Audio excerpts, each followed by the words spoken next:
Hey bitches, welcome to episode 49 of Roll for Girl Dinner, where we let the dice answer the age-old question, what should we have for dinner? Today we'll be using these dice. These are my dice. I call them girl dice. Now let's get started with a roll for protein. 9. Bacon. So this brand's values don't really align with mine, and I didn't know that until I was just doing the editing for this episode. I bought it at Costco and had no idea, but I decided that I was going to share this just because I do talk about the ethics of other brands I do and don't support, and I think that that's really important, but it's also important to acknowledge that we don't get things right 100% of the time. So I need a new uncured bacon brand. Anyway, next up, let's roll for some cheese. 5. Gruyere. Today we'll be using Dietz & Watson Gruyere cheese, which is a staple in my fridge and is going to go so well with this bacon. Now it's time to roll for some vegetables. That's a 4 for green beans and an 11 for radish. And 2 days in a row for those green beans. So between these and the radish, I'm going to hope I get a good dipping sauce. Moving on to the roll for carrier. 3. Sweet potato chips. And of course we do play favorites around here, and that favorite is Jackson's sweet potato chips made with avocado oil. I'm going to have to open that big bag soon because we've just got crumbs left at the bottom of this bag. Now let's roll for some Razzle Dazzle.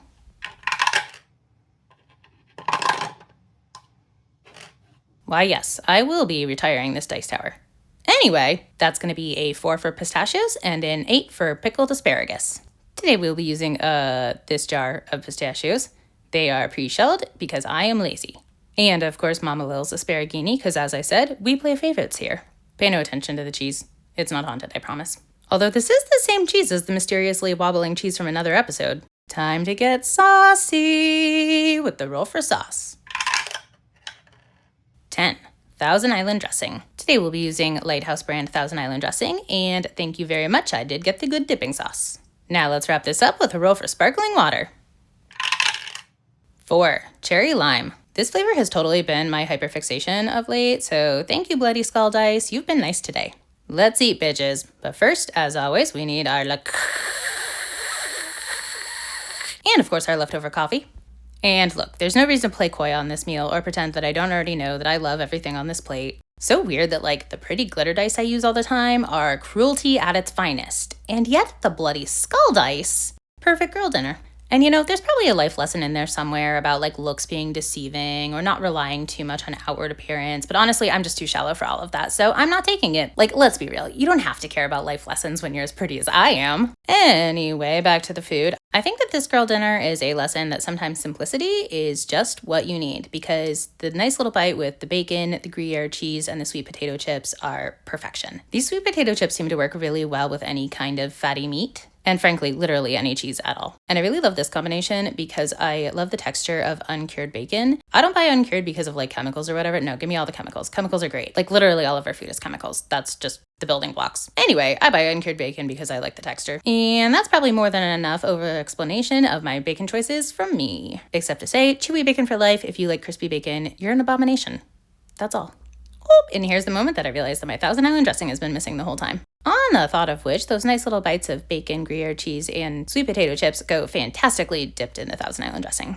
And of course, we come to the point in the episode where I ask myself, if I were playing a character who would rate this girl dinner a perfect 10, who would I be? Allow me to introduce Waranga Bolgathi, born to goblin and giant-born parents who took her to a small halfling village to get her away from their evil giant-born community, which, like, isn't to say that all giant-born are evil. They were just literally a cult. So between that and their heavy MLM recruitment for mediocre leggings, they had to get her out of there. Unfortunately, growing up in a community so different from yourself comes with its own challenges. Like, finding the right undertones for green foundation? Impossible. The other kids weren't mean, per se, they just didn't include her. She always felt like an outcast and spent most of her time daydreaming about becoming an adventurer so that she could find somewhere that she felt like she belonged. She visited the local library to do research on what sort of adventurer she might be. Nerd! And she liked rules too much to be a rogue and didn't really want to study magic because it just seemed like too much of an easy way out, which she acknowledges now may have been a little overly judgy. Even so, it wasn't her preference. Eventually, though, she realized that she could use her outcast status to her advantage as an invisible hand monk.